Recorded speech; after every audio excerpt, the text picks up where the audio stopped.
Hello, नमस्कार। तो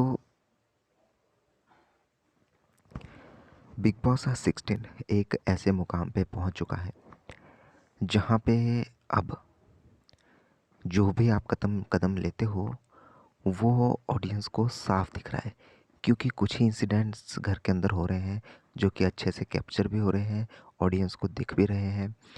और यहाँ पे पिछले हफ्ते से ही टीना नेगेटिव दिख रही थी। टीना जिस तरह से छेड़ रही थी शालीन को, जिस तरह से हंस रही थी, और मेरे को इतना पता चल गया था कि बीच में जो है कहीं न कहीं प्रियंका को भी ये रियलाइज़ हुआ था कि हम टॉन्ट तो मार रहे हैं शालीन को और छेड़ रहे हैं, उसे बार-बार पोक कर रहे हैं, लेकिन कहीं न कहीं वो होता है ना कि एक अंदर से जब इतना गलत आप कर देते हो ना, आपको अंदर से खुद भी पता चल जाता है कि यार ये मैंने बहुत ज़्यादा गलत कर दिया है।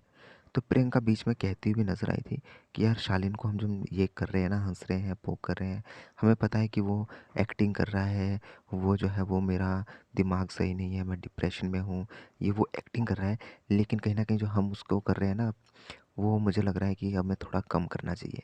ये कहा था प्रियंका ने टीना से, लेकिन टीना फिर भी मानने को तैयार नहीं थी।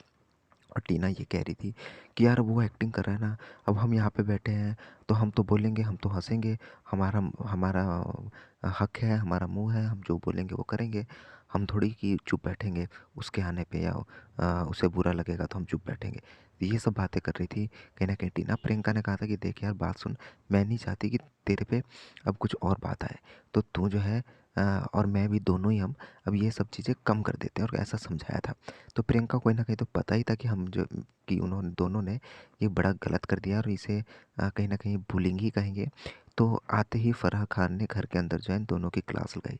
टीना को तो साफ-साफ कह दिया कि टीना, तुमने पिछले हफ्ते भी शालीन के अलावा किसी और को टारगेट ही नहीं घर में किया है। तुम बस बोलने को हो कि अब मैं शालीन तुम्हारा नाम नहीं लूँगी, तुम मेरा नाम नहीं लोगे, लेकिन तुमने तो 24 घंटे जो है इसी का नाम लिया है, शालीन का ही। पीछे घूमती रही हो, कभी हँसती रही हो, कभी पोक करती रही हो, उसकी जो मेंटल स्थिति थी उसका मज़ाक बनाती रही हो। तुम्हारा दाँत क्या टूट गया, तुमने उसका इतना बड़ा इश्यू बना दिया कि मुझे तो अब घर छोड़ना पड़ेगा, मेरा तो दाँत टूटने वाला है, ऐसा-वैसा। लेकिन शालीन को जो हुआ वो तुम्हारे लिए एक ढोंग था, एक मज़ाक था। यहाँ पे सबसे बड़ी बात कही प्रियंका के लिए। प्रियंका को कहा कि जब तुम आई थी तुम एक हीरोइन थी, लेकिन अब तुम एक वैम्प बन गई हो। तो मतलब एक ऐसी बन गई हो जो कि बहुत ही डरावनी है, बहुत ही नकचीड़ी है, बहुत ही ऐसी है जो कि वैम्प टाइप है।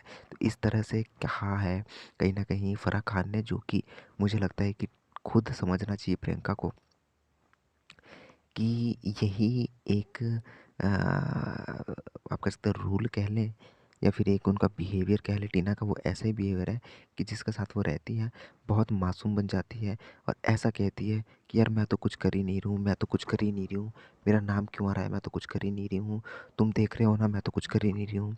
तो ये बार बार बोल बोल के ना जो साथ में बैठा होता है उसे ऐसा लगता है कि यार ये बेचारी है, यार ये इतनी बेचारी है, इसके साथ क्यों ऐसा हो रहा है, मैं इसका साथ दूंगी।